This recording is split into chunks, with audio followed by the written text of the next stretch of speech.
তিনি মূলত গানের মানুষ, মডেলিংয়েও রয়েছে তার ভালো খ্যাতি। তবে অভিনয় দিয়েও জয় করেছেন তার বহু ভক্তের হৃদয়। তিনি আর কেউ নন, মার্কিন গ্লোবাল তারকা সেলেনা গোমেজ। বলতে গেলে অভিনয় ক্যারিয়ারের সেরা সময়ে আছেন তিনি। সম্প্রতি প্রকাশ পেয়েছে ৯৭তম অস্কারের মনোনীতদের তালিকা। এবারের আসরে সবচেয়ে বেশি মনোনয়ন পেয়েছে নেটফ্লিক্সের crime musical cinema Emilia Perez. আর এতে দেশিদের মন্ত্রে চরিত্রে অভিনয় করে নজর কেড়েছেন সেলেনা, পেয়েছেন দর্শক প্রশংসাও।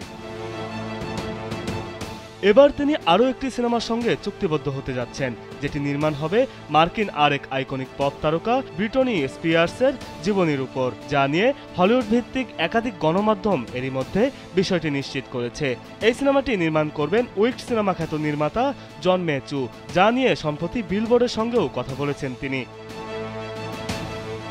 জন বলেন, আমি ছোটবেলা থেকেই ব্রিটনি স্পিয়ার্সের গানের ভক্ত।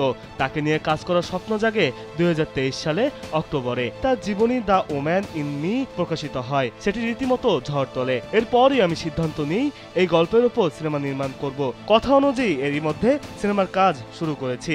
এই সিনেমার জন্য আমরা দুটি চরিত্র নির্ধারণ করেছি, যেখানে অভিনয়ের জন্য আমাদের প্রথম পছন্দ আরেক মার্কিন পপ তারকা সেলেনা গোমেজ। তার সঙ্গে কথা হচ্ছে, আশা করছি খুব শীঘ্রই এ বিষয়ে বিস্তারিত জানাতে পারবো। গত বছরের ২৪ অক্টোবর প্রকাশিত হয় ব্রিটনির জীবন নিয়ে লেখা বই দ্য ওমেন ইন মি।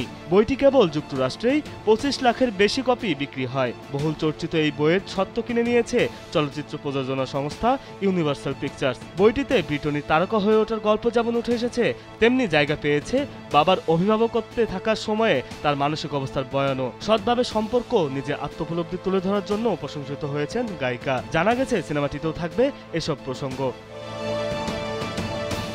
বিনোদন ডেস্ক, কালবেলা।